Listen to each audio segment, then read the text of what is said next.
Good morning, good afternoon, good evening, everyone, wherever in the world you are dialing from. My name is Eliza Tan, Product Ecosystem Manager for Adobe's professional video apps. And I have with me today Rikard Tholén. Yeah. Rikard, Hi, we were just at NAB together we in were. Las Vegas. Hmm. It's good to see you again. Yeah, good to Um, see you too. Rikard is a creative director and video editor, among other roles, and works with some YouTubers and YouTube channels, which you may be familiar with, such as RoomieOfficial, Premier Gal, and Bobby Duke, among others. But Rikard, you're able to introduce yourself. So why don't you give us a little bit about of background about who you are and what you do? Sure. Yeah, so I was born and raised in Sweden. I come from a small town called Norrtälje, which has roughly about like 20,000 people in it.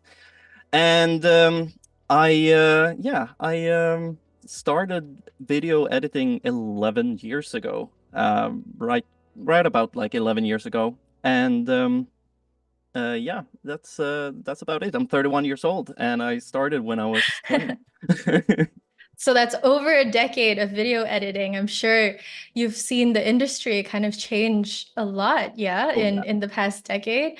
for Yeah, sure. I'd love to dive into that a little bit more, too, especially for YouTube. But yeah, you mentioned that you're in Sweden, and we're both from, outside of the United States, even though we're both on the West Coast right now and kind of Yes. connected on that as well. But yeah, I'm curious, like how in Sweden you kind of got started in this niche at the time, editing for YouTube, and then what brought you to currently LA, where you're based?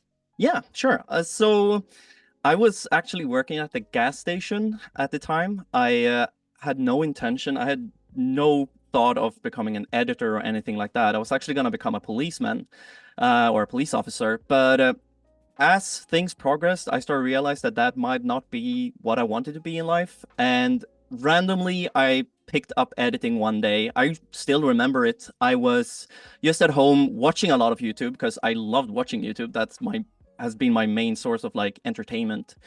But I was watching actually RoomieOfficial and PewDiePie, and I was thinking like, hey, maybe I can do that. And so I started editing. And the cool part is that I learned everything about editing from YouTube. So I just started. So I the first video took me 17 hours to edit. It was insanely hard. I had to look up everything. And but I loved it. That was the first time I actually got into like the flow state where I felt that something like it felt like it has gone like 15 minutes and it's actually gone like 5 hours. It was insane. And I fell in love with it. So I continued to make 50 videos in 50 days just to practice. And then I challenged myself to make a video without looking anything up, just to like challenge myself. And yeah, then it went on from there. So I edited more or less every day for 6 years, just as a hobby, just recording myself doing things. And until I landed my first job as a creator at a electric vehicle store in Sweden, back in my hometown actually. And yeah, and from there, I had the opportunity to, or I applied basically to RoomieOfficial, who was looking for a editor at the time, and I was lucky enough to get it. And that's also the reason why I ended up in LA after another working a year together. Um, I was invited to come here to work and help him out on a more regular basis. Yeah. That's awesome. I mean, and that, you were watching these YouTubers and now you're literally the subject matter expert helping them edit their videos. It shows how not just multi-talented you are, but what a fast learner and how skilled you are as well. And we're thrilled to have you with us today. And a great person too. I'm lucky to have got to know you a little bit. Thank you. Um, Yeah, the couple times we've met. Mhm. Wade in the chat says hi. Joshua says hi. Hello. Peter, Keys, Pavio, Robert says hi. If everyone you want to put in the chat where you're from as well, where you're tuning in from, I'd love to hear that. We have people from Bolivia, from the US, from Toronto. So we have a global audience with us today. No pressure, Rickard. I'm sure you're used to this anyway. But before we dive into, some of your workflow and the demo, something I'm curious about is, YouTube editing. You mentioned, you've always been inspired by YouTube. You wanted to edit for YouTube. What, in your opinion, differentiates a YouTube editor from a more traditional video editor? Sure. So I actually didn't really know what I would call it traditional editing was, I think, and until we met up at San Francisco like a month or a little bit more like back, where I got the chance to talk to a lot of editors from different industries, basically documentary and short film and all of that. And I started to realize that my work seems to differ a lot because as a YouTube video editor, you are expected to know, like to be very well versed in terms of, it's not just cutting and editing, but it's also color correcting, storytelling, writing, directing, producing. There's a lot of things that goes into it that's just a big plus if you have, because otherwise there will always be someone who knows a little bit more than you do. And yeah, that's how you can miss out on work. So it's very important for you to be a jack of all trades. I would think that's like Right. the biggest difference. Yeah, yeah. And I bet you were telling me earlier as well, like super quick turnarounds. It's helpful to Yes. know, right? Like elements of production as well as Yes. post. So yeah, a very big difference there is that like we don't have a lot of time most of the time because YouTube is a living organism basically where algorithms can change and your audience is waiting for you. And, there's a lot of things going into creating videos, and therefore you need to be on a pretty strict schedule, or, it all depends, but like it could be technical difficulties that makes that a video, gets delayed or something. And you just gotta make sure that things are kept up and things are keep going without any Yeah, hiccups.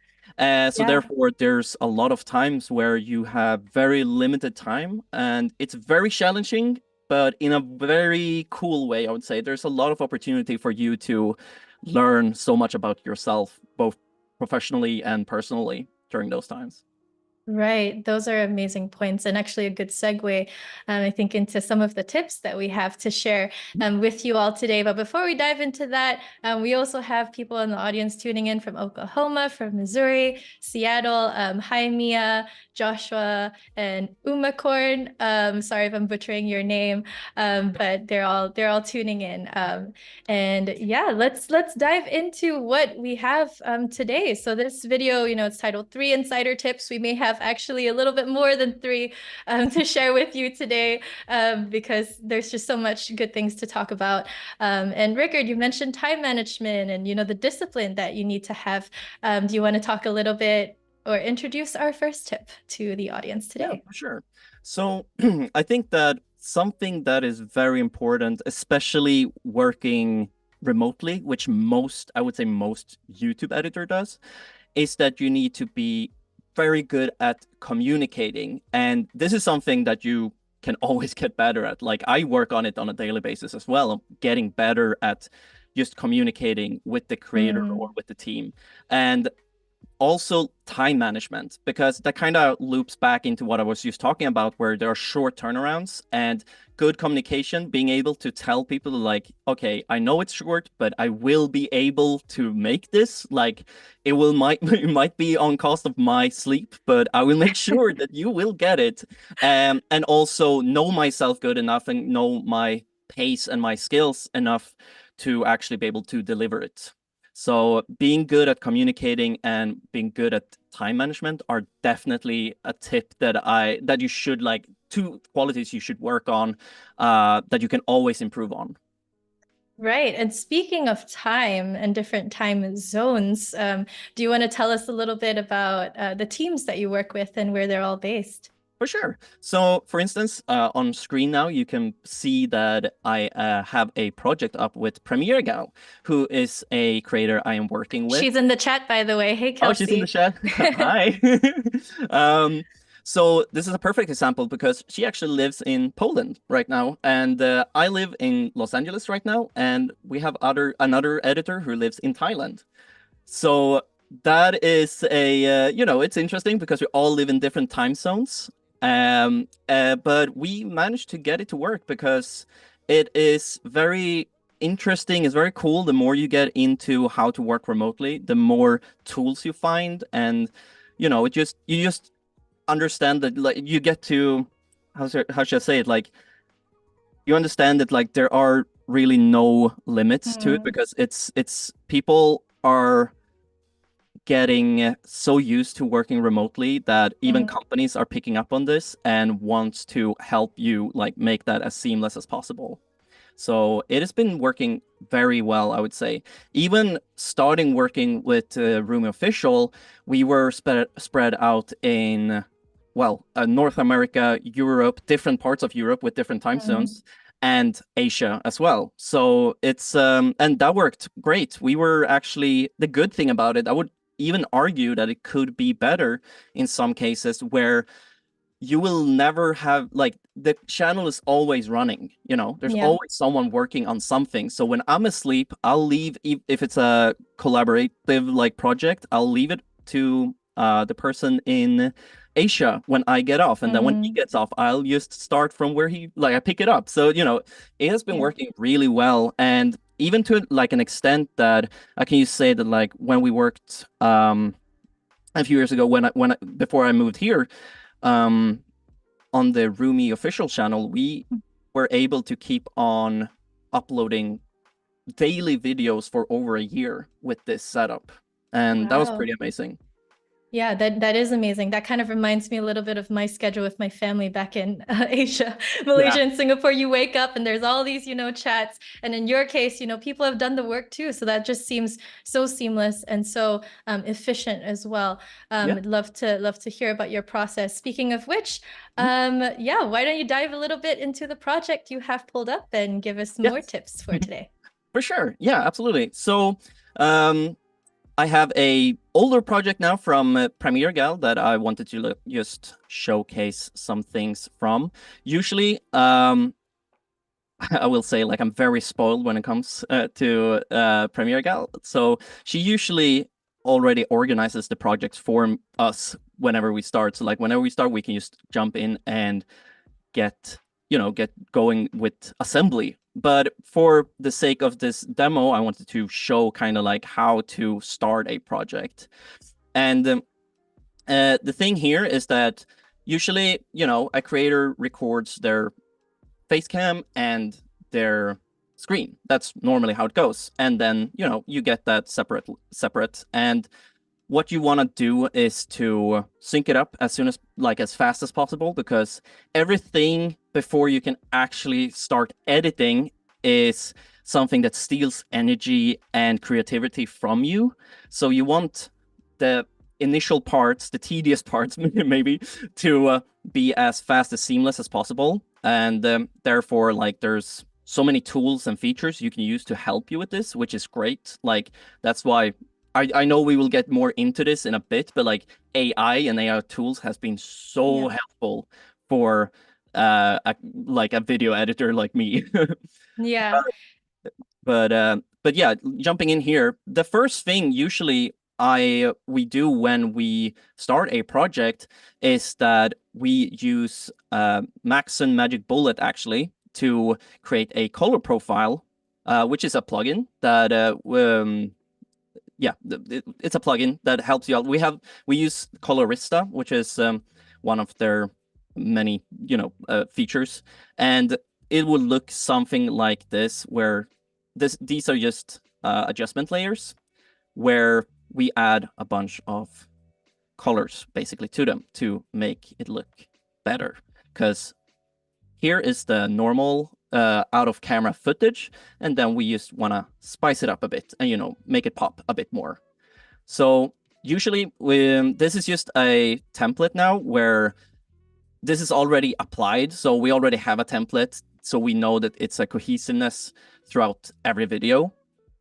And the way we want to make this non-destructive, because the way you work, same when in other programs like Photoshop, when you learn that, they talk about working non-destructively, which means that, you know, you can go back and do changes. You don't delete stuff that you wish you didn't delete, and so on. So the way I would do it is that, first of all, you want to synchronize the footage so that, like, yeah, everything lines up, so you don't have to worry about that. Very easy by just, you know, right-clicking on both of these, both of the camera and the screen layer, and then you synchronize them. And then once they are synced, I've already done it on these previous ones. It's kind of like a cooking show, right? Like one of those TV cooking shows. It is. What's the best ingredient to get Yeah. to the best I don't know. recipe? No. Well, I think the beauty of it, right, like you're showing us, is that, you know, there's so much AI that's within Premiere already, and Yes. and then so much additional things that our partners have to offer in the ecosystem. And for instance, you know, Magic Bullet here by Maxon, that we can like kind of pick and choose, and depending on your project and workflow, there's a lot of different various recipes that all make good foods. Right? Would you say so? Yeah, no, definitely. For sure. Like I am still yet to experience, or like to explore more of Maxon myself, because it is a plugin that I've heard so much good things about, and I know a lot of other editors on YouTube specifically as well, like uses for, like, there's some effects that you can't really get anywhere else, or like, you know, that's, well, maybe that's not true, but like they just make it so easy to incorporate. And so I'm looking forward to learn way more about Maxon as well, as, you know, as I become better as well.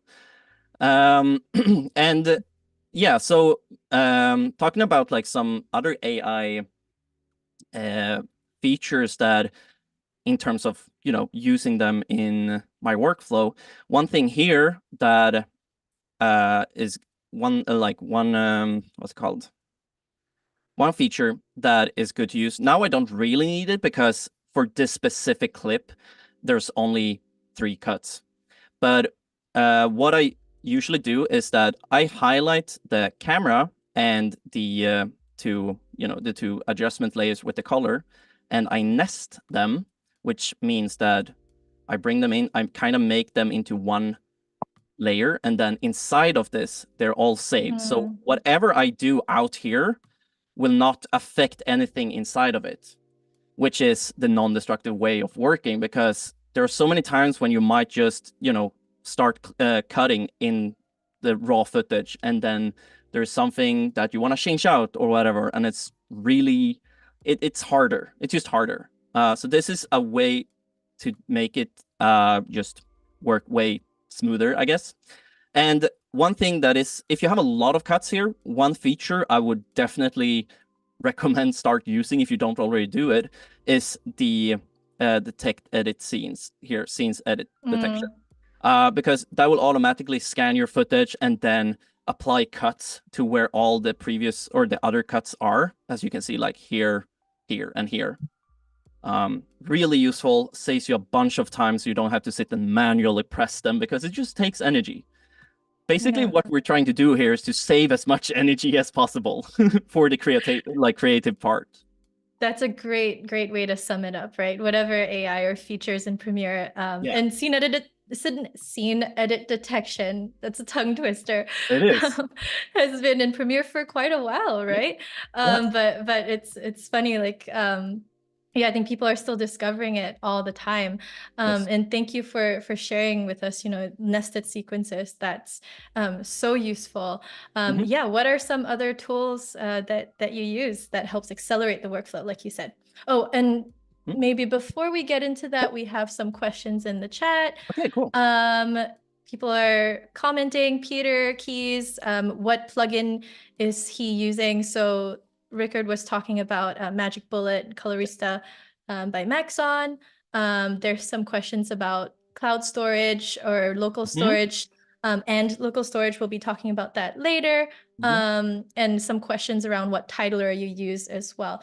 So I believe Rikard will be getting to all of those in this demo project that he has set up. Thank you for the questions, everyone. Yes, perfect. Thank you.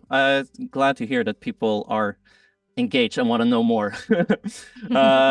For sure. Let's just bring it back to like some other just, I guess, native AI features that I use on a daily basis. It's always relative to, what type of project you're doing, right? But I always use, the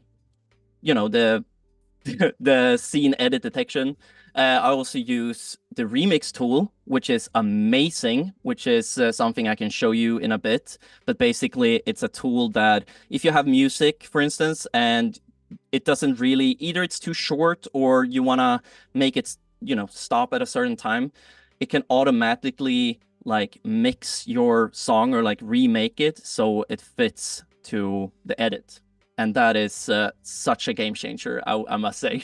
It saved me a lot of time because, I mean, I am a musician. I have a background in music, so like I can figure it out how to manually do it. But even if you're not too much into music or just don't want to go through it, you don't have to, which is great.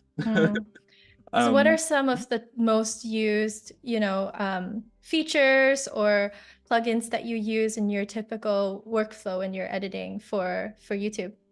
So I would say my top plugins and extensions are, well, Maxon for one. I use Firecut, which is a great tool that I will illustrate in a bit, which helps you with subtitles is what I mainly use it for.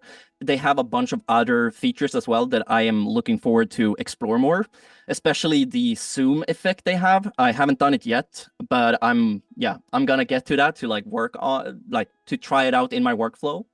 I use Film Impact, which is, I basically mainly use it for the motion tween tool that I will show in a bit as well, which is amazing. It saves so much time. And if you haven't heard about it, I hope you will like that because it's great.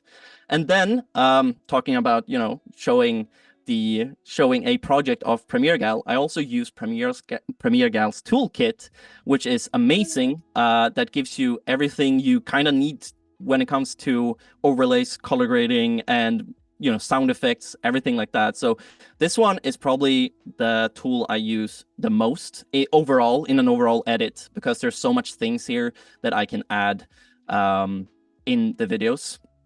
So titles, for instance, like it's extremely useful. I use it on every video. so yeah, very useful. And there's also some audio plugins like Boris Crumble Pop is something we use, and that's used to help out with the audio if there are some noise cancellation, or like it has noise cancellation and some just voice leveling, just to balance the audio more. That's great.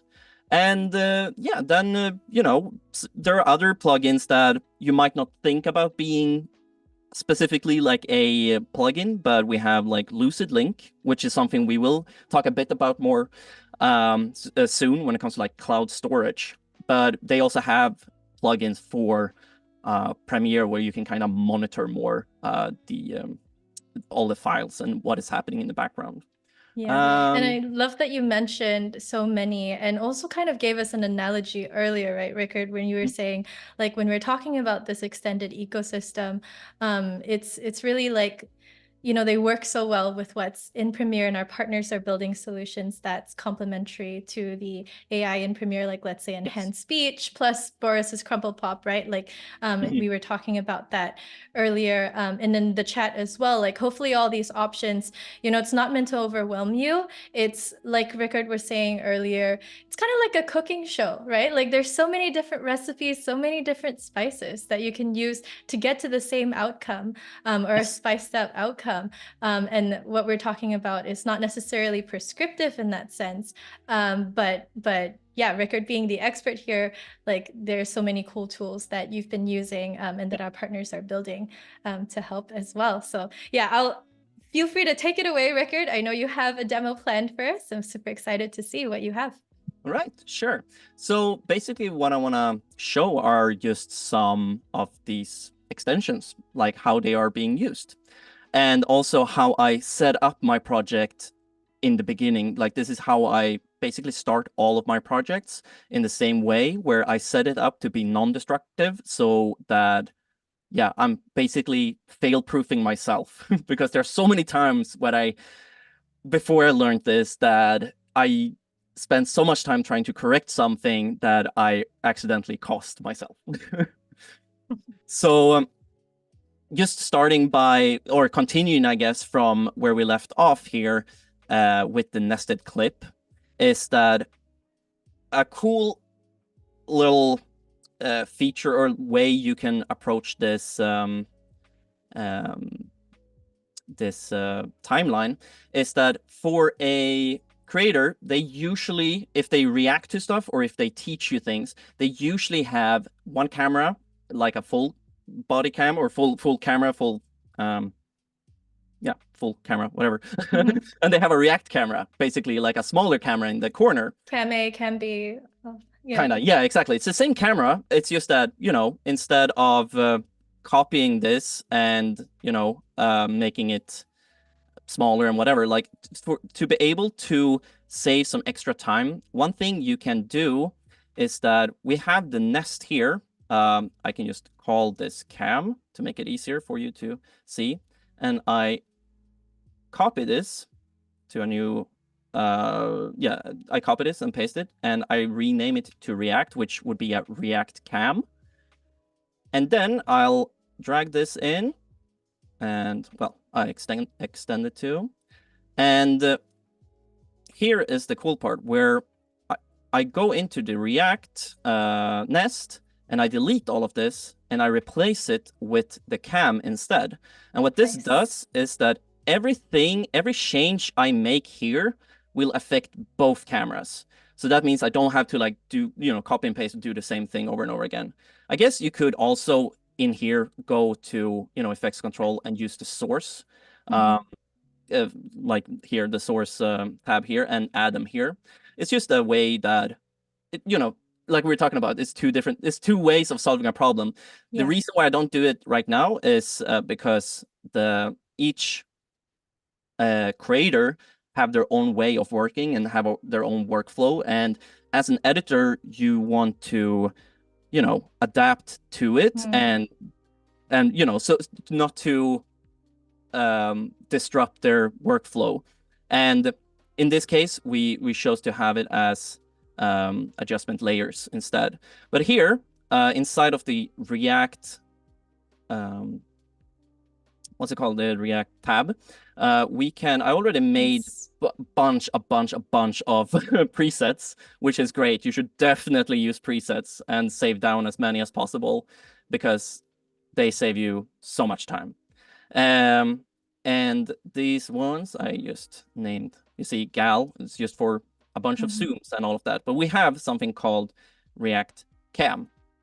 And I can also add a graphic where I add another preset, which is the cam border. And this is basically just to, make it look a bit better. This is so cool. Premiere Gal Kelsey's videos, and like now I'm seeing the behind the scenes of how it's made. This is really cool. So so now you see like they are both showing right now, but they are all synced. So everything you do will affect both of them. And that's just, it will save you time because initially you wouldn't think of it like this, I think, like to base all of them from the same video, but like you would copy and paste them, and that means that you also have to copy and paste every change you do. So what I usually do here is that I really love coloring the different projects, and I'm really looking forward to like new colors and stuff. It's gonna be amazing. My projects are gonna look so amazing. It's in beta. Yep. Yep. And then I usually disable the full like face cam, because most of the times when in this case when the screen is shared, it jumps to a React cam. So I have them kind of linked. They're not linked, but like that's in my head. That's how I have them. And then whenever I need to whenever I want her, full frame, the camera, I'll just highlight all of these layers, and I have a short command, a hotkey for Shift E to enable and disable. So basically what I do here is that I flip these, so both of these turn off while this turns on. That's just a workflow that, yeah, it made sense to me.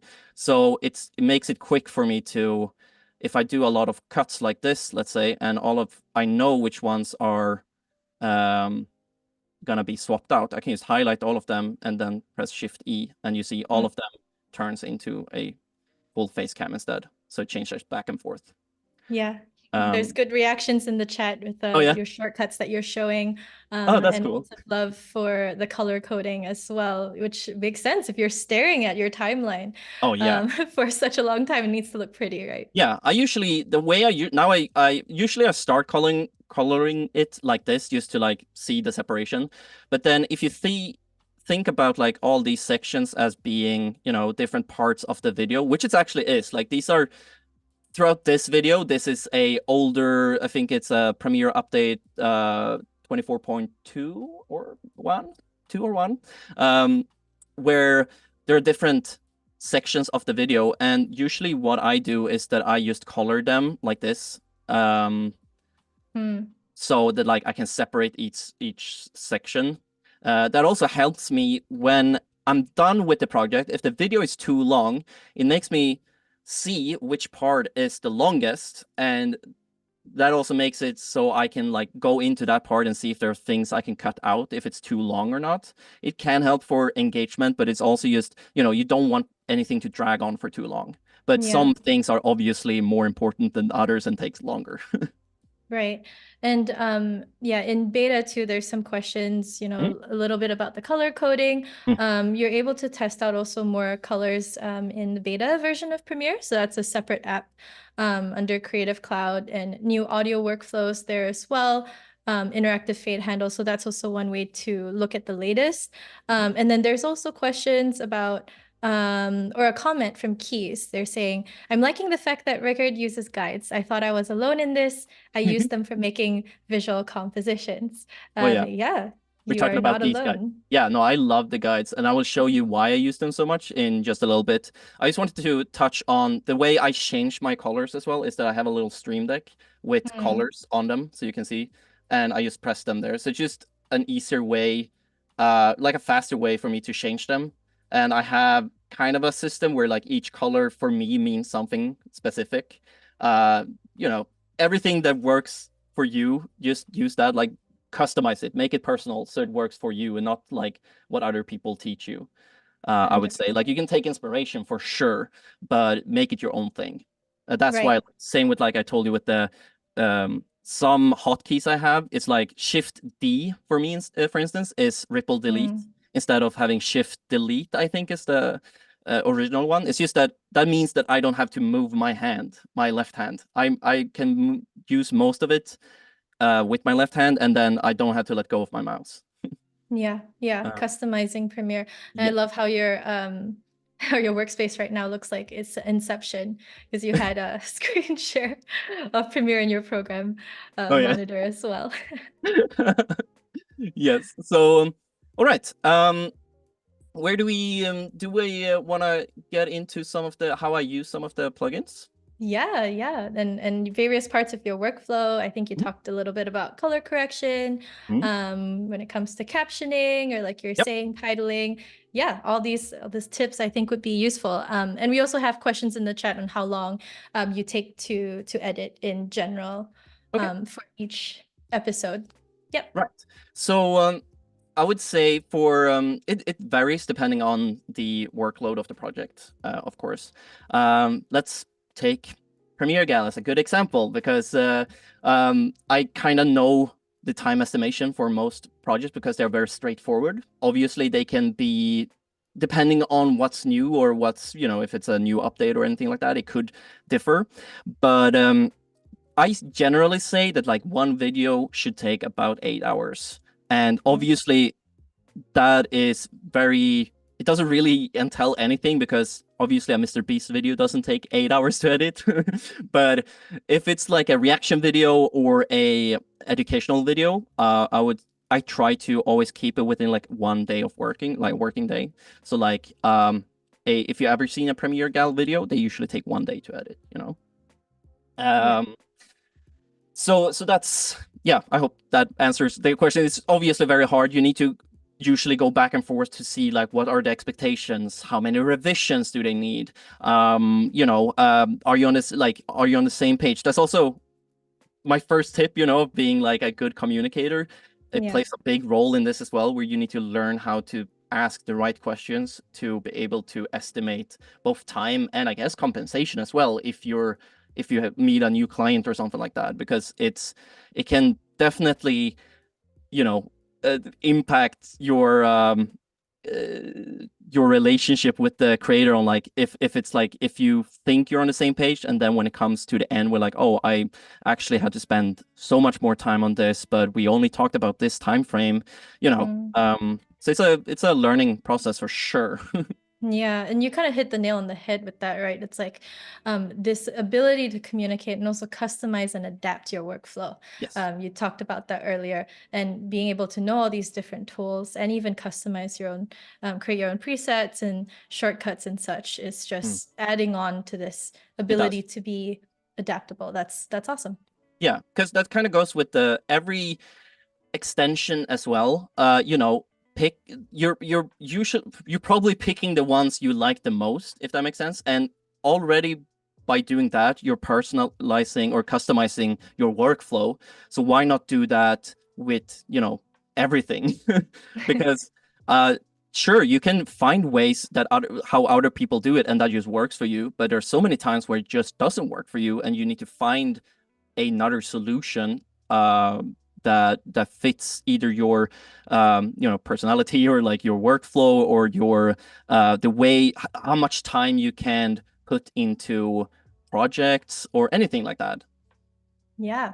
And we do have about 15 to 20 minutes left to go, so I want you to be able to get to the parts Yeah, of your project you wanted to demo as well.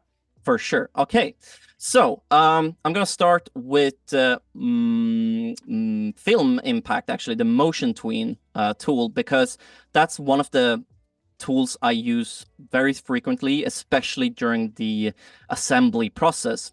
So the usual way I attack a project is that I do assembly, then I do zooms, and I change cameras or whatever, and I also add like labels like above.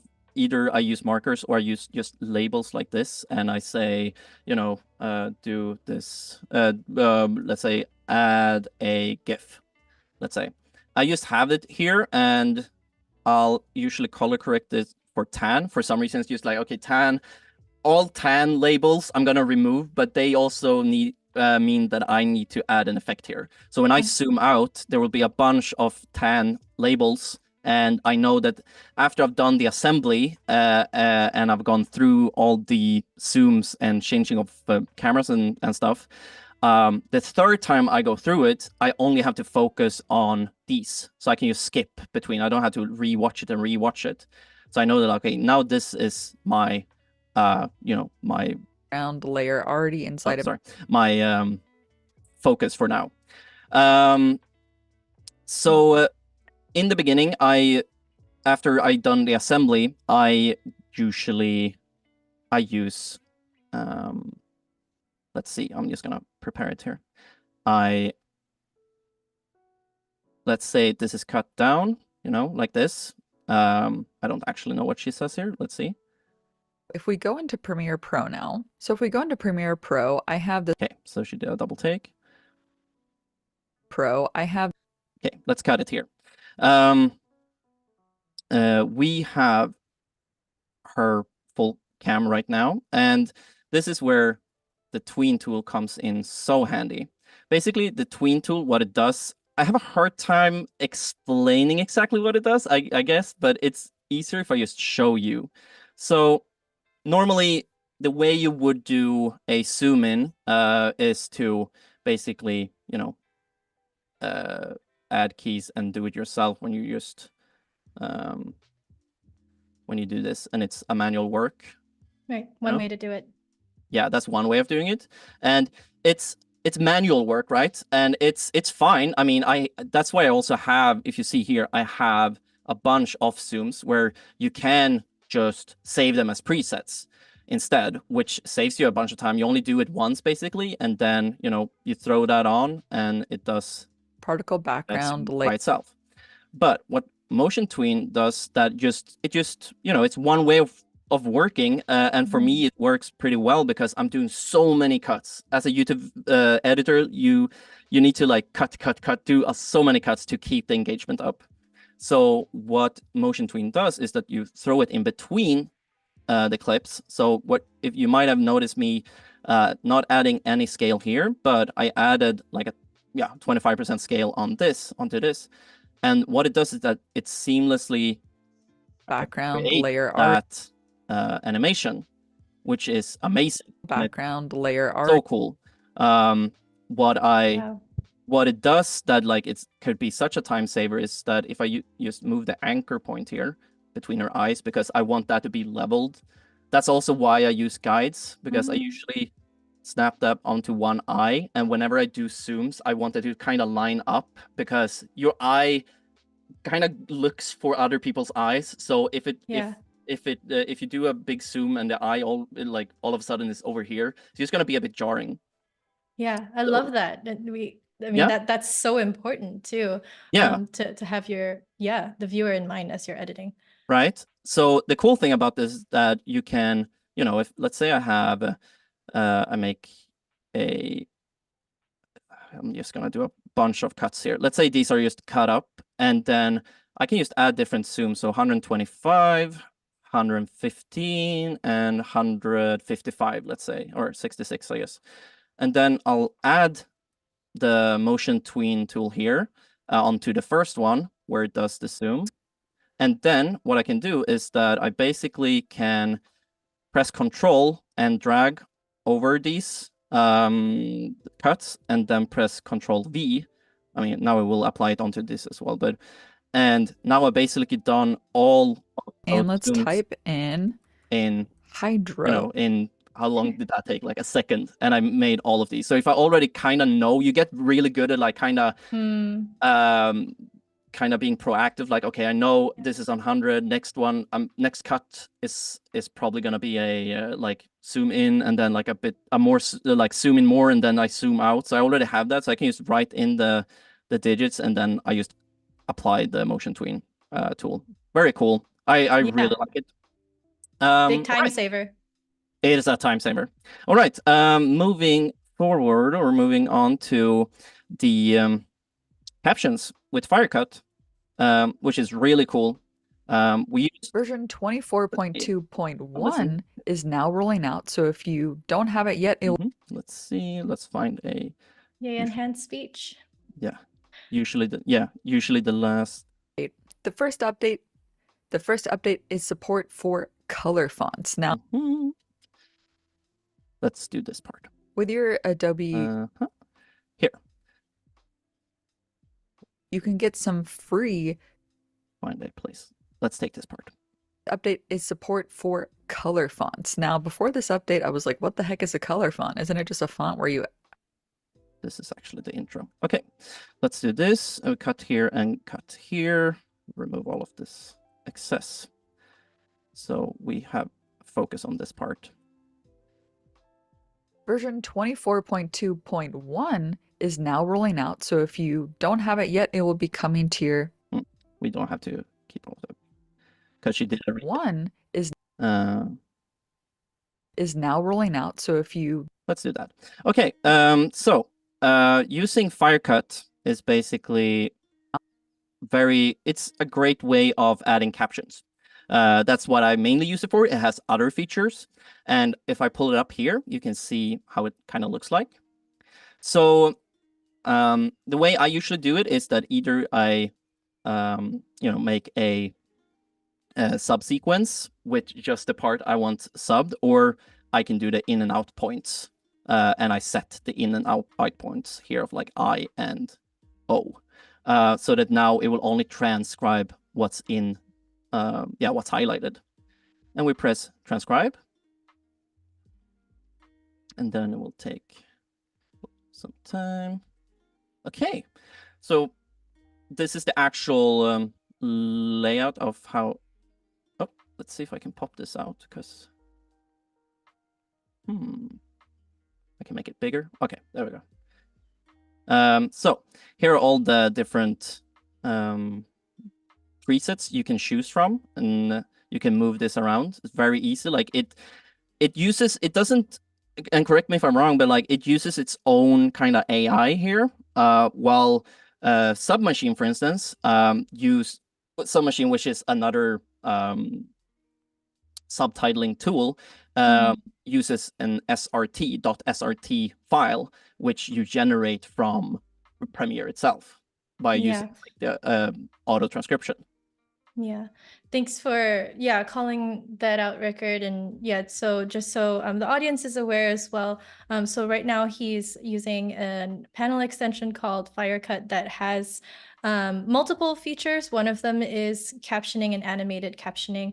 So there's speech to text and text-based editing in Premiere, but also we have partners like Firecut and Submachine that offer word-by-word animated captioning. Submachine makes use of .srt files that you export and then import, and mogerts to do this. And then Firecut utilizes what Rikard is demonstrating here, but more ways to customize your workflow. Yeah. So here we already made a preset, but obviously you can. There's so much things you can do here, and you have different big creators kind of style already. If you've seen a MrBeast video, you recognize this. We have a few versions for Gal, so this is the one I usually use. And after you saved it, there's not much else you need to do except for going down. There might be some misspells here and there, and that's big.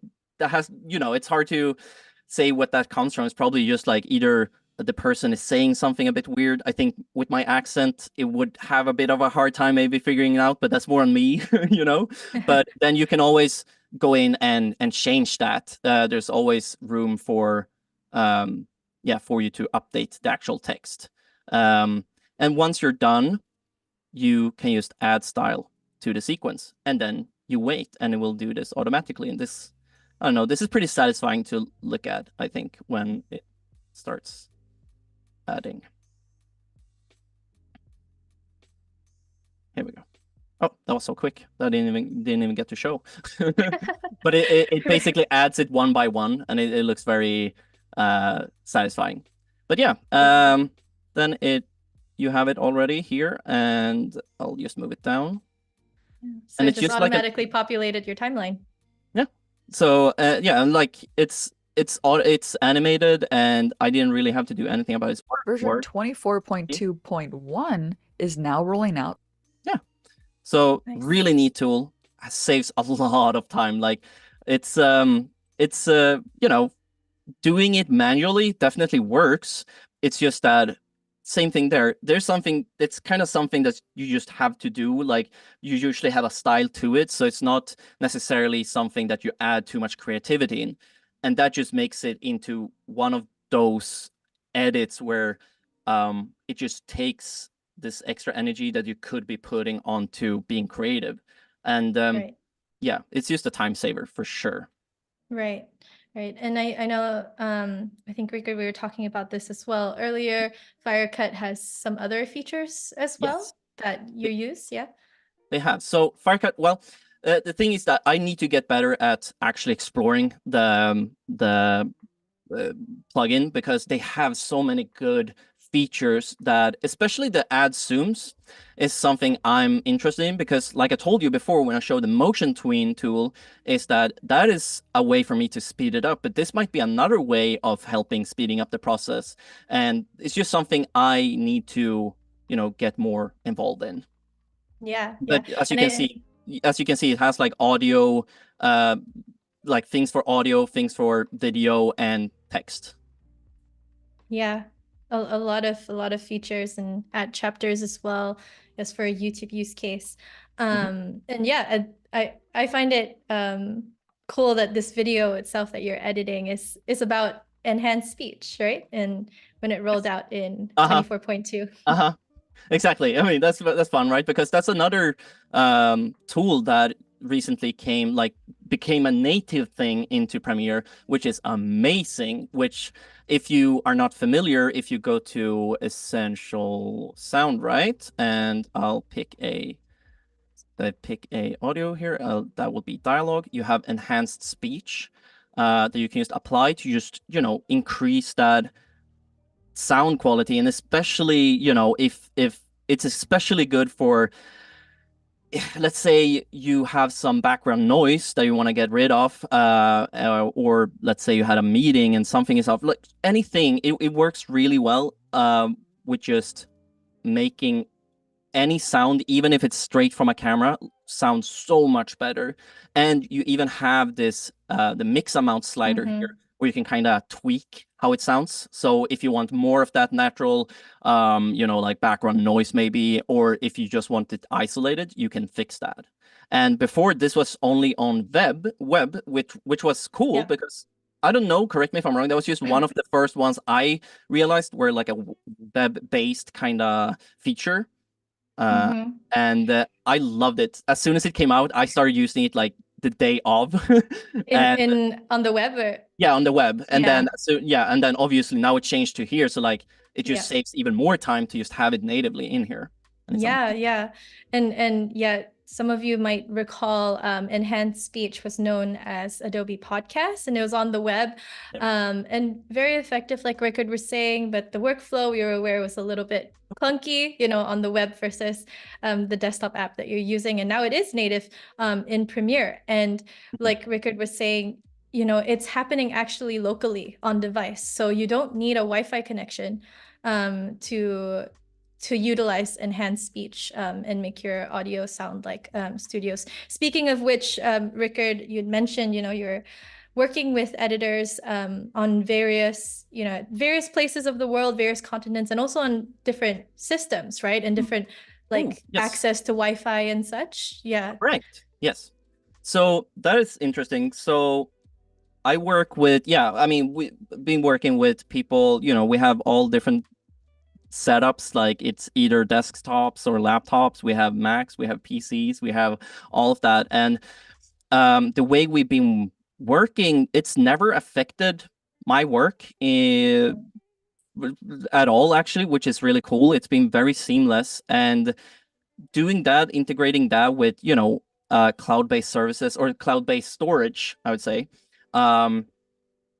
There's so many things that I guess you think could go wrong, but like everything has been compatible and everything has been really smooth. The only time I have a problem is when my internet connection is bad, because it's that goes without saying, I guess. But like I use all sort of cloud-based storage, such as Dropbox, OneDrive, Google Drive, and recently Lucid Link, actually.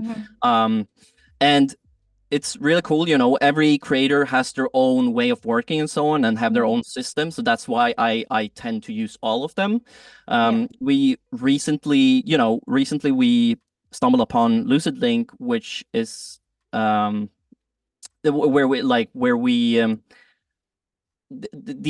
cool thing is that like they try to make it easier, I guess, for like a new way of is it syncing? Would I say syncing? Like it's a new way of making it easier for you to work remotely. Instant syncing of files and enabling remote editing. And Rikard, I just want to apparently we have 1 minute left, unfortunately. Oh, wow. Time flew, but are there any we've shared some tips, like be a good communicator, use AI in Premiere. And is there one final tip you want to leave the audience with, maybe qualities, to practice as a YouTube editor that's useful to have? Yeah, sure. I would say that it's a very stressful job, and I won't lie, it's very stressful. And some things to look forward to, or like to focus on is actually outside of editing. It's stress, like being able to manage stress and being able to take care of yourself and to work on, work on focus so that you can get into the flow state and like not be too distracted by social media and stuff. And it's also, other things like discipline, being organized, and like I told before, like time management. There's a lot of things that is outside of actual editing that helps you become a better editor. And I think it's very important to practice that. Like I meditate, for instance, like a lot, and that helps me get more creative because it might be me just thinking about like creative problem solving, and it also makes me way more, calm and collected. And I think it's very important. Yeah, that's amazing. And on that note, thank you, Rikard, so much for joining us today. We've absolutely loved having you, on the show. And his information's in the chat. It's in the description if anyone wants to get in touch with Rikard or me. Thank you again for coming on to Adobe Live, Rikard. Thank you so much for having me.